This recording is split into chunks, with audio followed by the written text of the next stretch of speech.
Hi, I'm Eric Voss, and Avengers Endgame is now available digitally in places other than my tear-soaked memories, allowing nerds to actually rewatch this movie frame by frame. And if you're like me, and I am so sorry if that's the case, you probably directed your rewatch attention to that epic final battle. It is filled with interesting cameos, Easter eggs, callbacks, many of which I got when we first watched the movie, but now that we can really zoom and enhance on all this stuff, let us rewatch the Endgame final battle for all the new details that we missed the first time. There's a lot of stuff, hidden visual clues, interesting combat moves and assists, hidden layers of meaning. There's way more than I ever realized. Spoiler warning for all things MCU past, and if I accidentally say something that happens in MCU future. Okay, starting in this final battle, notice when the MCU Trinity make their initial approach to Thanos as he waits for them in the rubble of Avengers HQ.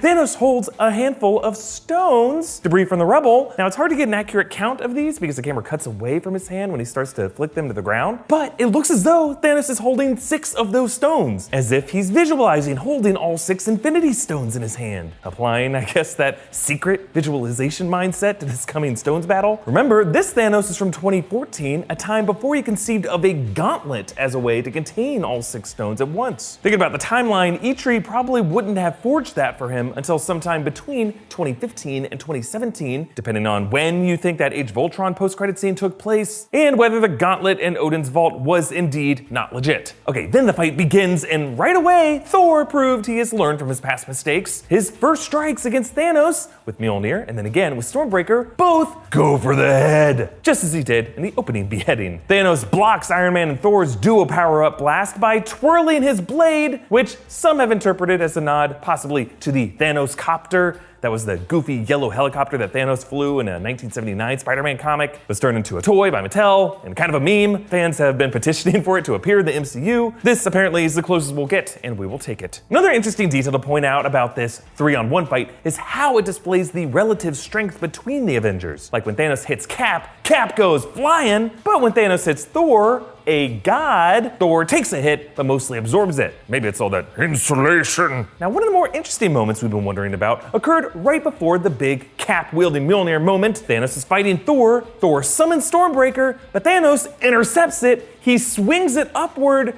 and then pushes it closer and closer into Thor's chest. Now, this is a callback to Thor doing this to Thanos in Infinity War, but also it somewhat suggests that Thanos might be worthy of Stormbreaker and Mjolnir. Now, that's just a theory. I would say it's possible that Thanos just might be redirecting the battle axe's kinetic energy just a bit, rather than like lifting it. Also, we should say that most of the deeds that Thanos commits to prove his worth, so to speak, applied to the Thanos of Infinity War, the 2018 Thanos, not this Thanos, who is younger, from 2014, and less of an eco-terrorist seeking balance than a straight-up genocidal fatalist seeking to burn everything. So even if there is a version of Thanos who is worthy, I don't think this moment proves this Thanos to be so. Meanwhile, just to be clear, Cap lifting Mjolnir was intended to establish him as always worthy. When Thor says, "I knew it," it's a deliberate callback to Age of Ultron when Cap tried to lift the hammer and it budged ever so slightly. The directors confirmed that Cap, in that moment, knew he could lift Mjolnir if he wanted,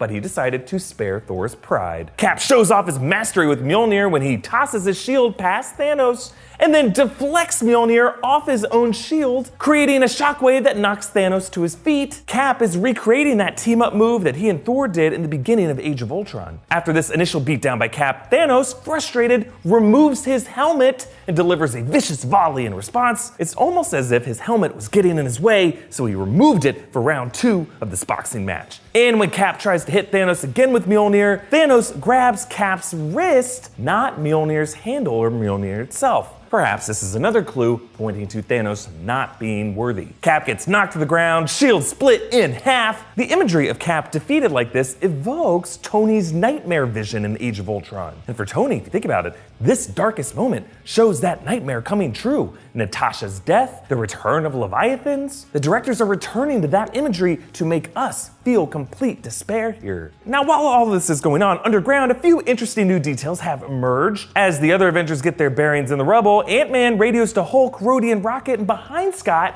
is actually Rhodey's new red-lined War Machine armor. Rhodey shows up wearing this later in the battle, but here they established how Scott was able to get Rhodey in this new armor so quickly. And when Hawkeye's getting stalked by the crawling Outriders in the tunnel, he fires an arrow that lights up the tunnel, reveals them. It's a bit of a nod to that shot in Aliens, which is a favorite of the Russos. It got referenced in Infinity War, when Hicks shines a light into the darkness, and dozens of crawling xenomorphs are there. Now the battle reaches its climactic turning point when Doctor Strange and the Sorcerers portal in the heroes and warriors from across the universe, including the Ravagers and Howard the Duck. Actually, Kraglin with Yondu's Yaka arrow headpiece was supposed to be among them, but removed from the film. And the portal through which the Ravagers and Howard the Duck arrive, if you look closely at that background, is Contraxia. That's the snow-covered planet that they were all hanging out in Guardians Volume 2. Now, during this charge, it's kind of fun to figure out what Spider-Man is swinging from. Initially, he gets an assist from Scott's giant hand. Very cool. But later, in the wide overhead shot, Peter's just kind of floating on nothing in the front line. Maybe the clouds or invisible helicopters from that Spider-Man PS2 game. Though, if you look closely, he might be swinging from Falcon or part of Thanos' fleet. And then lots of fun moves appear in that initial collision between the lines. Cap underhand throws Mjolnir into Cull Obsidian. Thor lightning plows a group. Scott Lang punches a Leviathan. Drax jumps on Cull Obsidian from behind and stabs his shoulders with his daggers. He's doing this to free Korg from headlock. Shortly after this, there's another move that I missed before. As Cap and Thor trade Stormbreaker and Mjolnir, behind them, Mantis brings down a beast by putting it in a trance. And there are a bunch of other moments I pointed out before, like Stark and Peter Parker finally getting that hug that Peter wanted in Spider-Man Homecoming. Stark had denied him, saying, "We're not there yet." Now they are.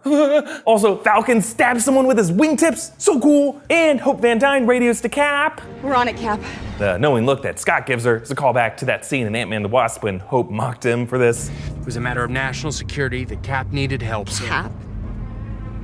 Captain America, Captain Cap. It's what we call him. But some new details have emerged here. The filmmakers have said after the movie came out that they intended more reunion moments between characters in this final battle, but had to cut them for time. And you can actually see a glimpse of one right behind Scott and Hope here. Groot extends his branches up to slam down an enemy who's coming up behind Rocket. Now later, we see how Rocket returns the favor by covering Groot when Thanos rains fire on the battlefield. There's also a kind of hilarious missable continuity error here. Scott and Hope go into the quantum tunnel van trying to jumpstart it, but shortly after this, Giant Scott is visible in the background shoving a Leviathan into a portal, and then after that shot, Scott and Hope are back in the van, normal sized. Yeah, I guess it's possible that after we cut away from Scott, he could have taken a break from jumpstarting the van, grown big again, and then pushed this Leviathan into hell, and then shrunk back down to normal size to continue jumpstarting the van. Or this is all just a montage and some stuff is out of chronological sequence, or we'll just have to consider that the most profitable film of all time screwed something up. It is possible. Don't get me started about those damn pin particles. Cap gives Spider-Man an assist with Mjolnir as something to hijack from, and he calls them Queens, a callback to their exchange in Civil War. You got hard, kid. Where you from? Queens? Brooklyn. And during the final charge with the female heroes, Okoye is the one to impale Corvus Glaive, perhaps giving her some closure after Corvus killed many of the Dora Milaje guards in the Battle of Wakanda. And during Thanos' melee with Captain Marvel, Thanos rips the Power Stone out of the gauntlet and punches her with it. The purple energy consumes his hand and arm, just like it did with Peter Quill and the others in the first Guardians movie. But unlike those others, Thanos is strong enough to wield the stone in his bare hand alone. And then the moment our hearts stopped, Thanos nearly snaps. But listen closely to the music.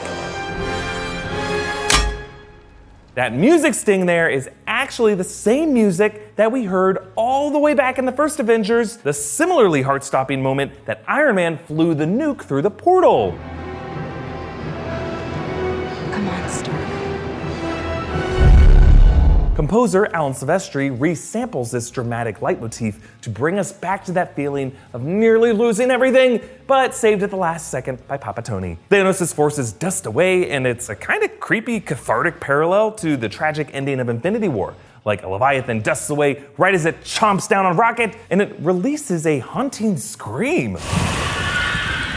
And I pointed this out before, but the way each of Thanos' Black Order dusts away reflects some of the Avengers dust moments. Ebony Maw dusts as he limps up to Thanos, clutching his chest, just as Peter Parker did on Titan. And Proxima Midnight dusts away with husband Corvus Glaive in her arms, posed the exact same way Scarlet Witch was with Vision in Wakanda. Oh, just kidding, I feel nothing.